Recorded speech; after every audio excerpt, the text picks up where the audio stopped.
On the list of foods that we said we should avoid, number 2 is sugar. Now, sugar in all forms. Sometimes we consider sugar as carbohydrates, which is so, but in this case, we'll talk about added sugar, okay? I want also to know that there's no difference between natural, in quotes, and synthetic sugar. Maybe the processing is just one way to deliver the sugar into your system. But for the natural sugar, it was supposed to be in fruits, supposed to be in those seasonal fruits and the fibers. So it's just carbohydrates. But the end product of carbohydrates metabolism is glucose or fructose. And this is what we consider as sugar. So when I talk about sugar, I want you to also remember that the food industry woke up before you did. And they realized that the only way to sweeten food is to add sugar, to add flavorants like MSG, and we will talk about MSG in a video.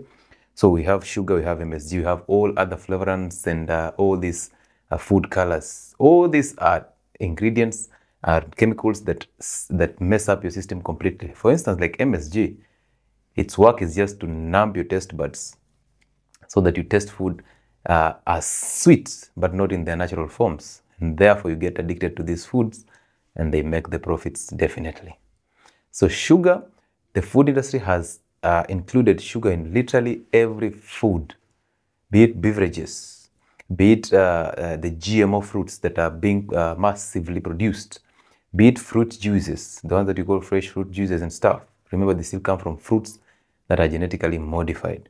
Those sweets, those cakes, those packed and advertised snacks, including even the tomato paste that you use for your French fries, it is high in sugar. And then you definitely start to wonder, what is sugar doing in this pack?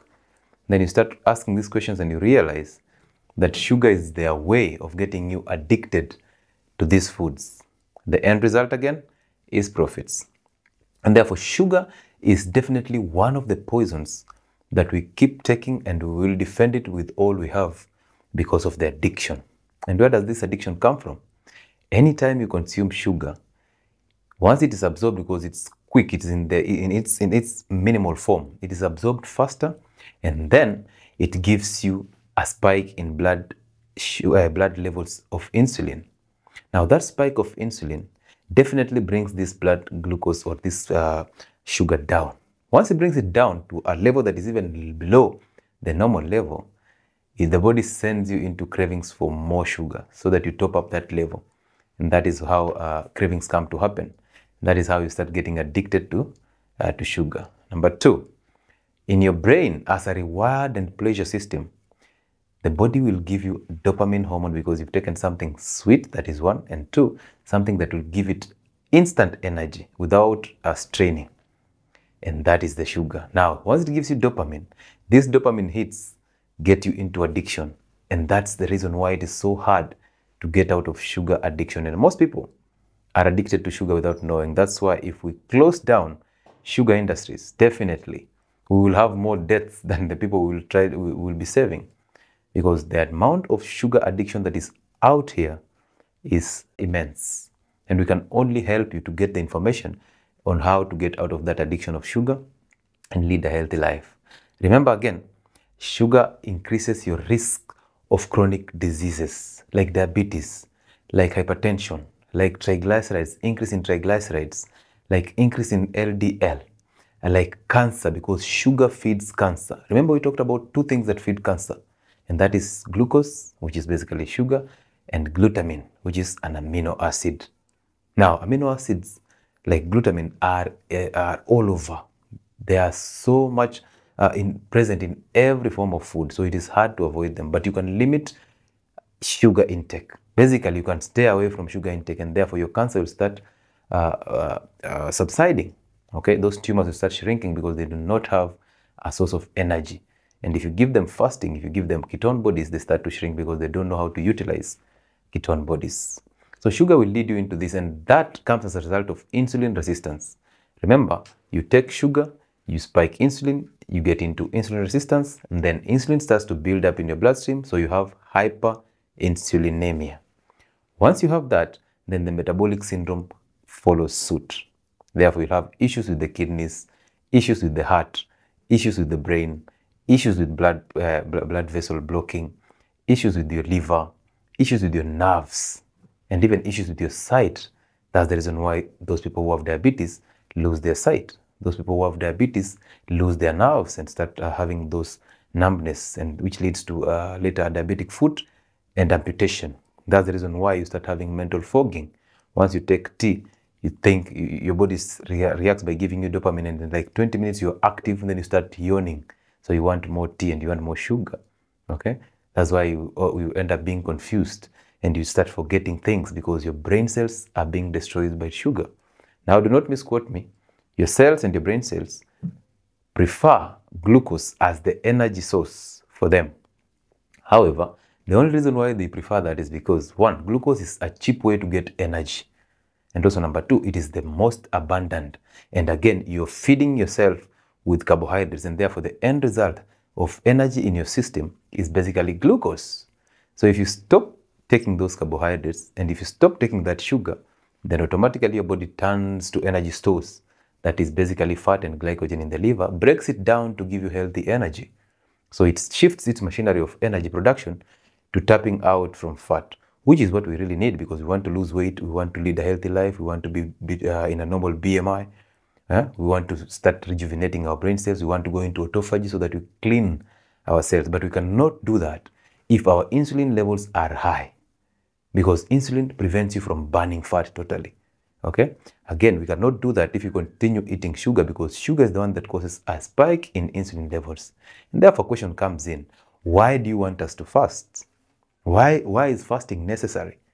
Fasting is necessary because you want to lower your insulin levels to very minimal amounts and become sensitive to insulin. And therefore, you will only require this amount of insulin from the pancreas. And therefore, you will not overwork the pancreas. And now, since you're sensitive to insulin, any glucose that is in your system will be pumped into cells for storage. That will be easy, and therefore your blood sugar levels will be maintained. Again, you're fasting to get into autophagy, to clean your liver from that fat, to clean your whole system, your cells, from that debris that is stored in the cells and is wasting a lot of space, and you turn it into energy. How important is that? It's very important for your recovery from arthritis, chronic inflammation, gut problems. That's why ulcers people should start fasting. Okay? So that is the effect of sugar. Again, remember, sugar feeds cancer. Okay? So you want to recover from cancer, then you have to hold yourself from eating sugar.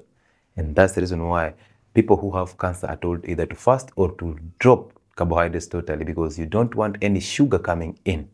Okay? And now, you can never drop carbohydrates if you're still addicted to foods that are coming from the food industry because they're high in sugar. We've all known that these beverages are written on fructose or corn syrup. They say sugar, they say carbohydrates, and then they say corn syrup. All this is sugar. And they will tell you the net carbohydrates in that food, but they'll never tell you the total carbohydrate intake, because remember, in this situation, sugar is carbohydrate. So they are very sharp when they're doing their labels. So you need to be reading those ingredients. And actually, you should stay away from processed and packaged foods as much as possible because of preservatives, because of flavorants, because of added sweeteners, because of this sugar, because of fructose corn syrup, and all this that will mess up your system by taking you into insulin resistance. Now, another problem with sugar is the dental health issues. When you take sugar or those carbohydrates, then these particles of this sugar remain in the crevices of your teeth. And guess what happens? In your mouth, you have a high amount of bacteria. So these bacteria start fermentation processes using these particles of carbohydrates and these particles of sugar. And the end result is production of acidic compounds or waste products that are highly acidic, which start to destroy your enamel. And weirdly, the food industry or the sugar industry will run adverts carrying out practices that promote dental health. Olympic activities are sponsored by the sugar industry, the food industry, soda industry. So it's a messed up world and nobody wants to talk about it, but we'll still do. We might never mention it outward, but we'll open up your eyes to all these compounds or all these injustices that are going ahead in the food industry system. So be keen on what you do. So if you want healthy teeth, because remember, sugar messes your teeth from the root inside, because high levels of sugar will start destroying the nerves that supply the teeth and also the gums. So you'll get that gum disease, those bleeding all the time. Again, sugar inhibits absorption of vitamin C. Okay, so that's a nutrient deficiency. Once you inhibit vitamin C, and we all know vitamin C plays a very huge role in dental health. So once you do that, you start getting into the gum disease, periodontal disease, and on the surface, you're creating a destruction of the enamel. So again, you go into those cavities. Okay, so teeth are protected. Even that foul smell in your mouth is protected, or is meant to disappear once you stop consuming carbohydrates and processed foods and sugar for that matter. Okay, so sugar has zero nutrients, zero nutritional value. It is actually added in these foods to keep you addicted to those foods, because it's the one that supplements addiction, dopamine addiction.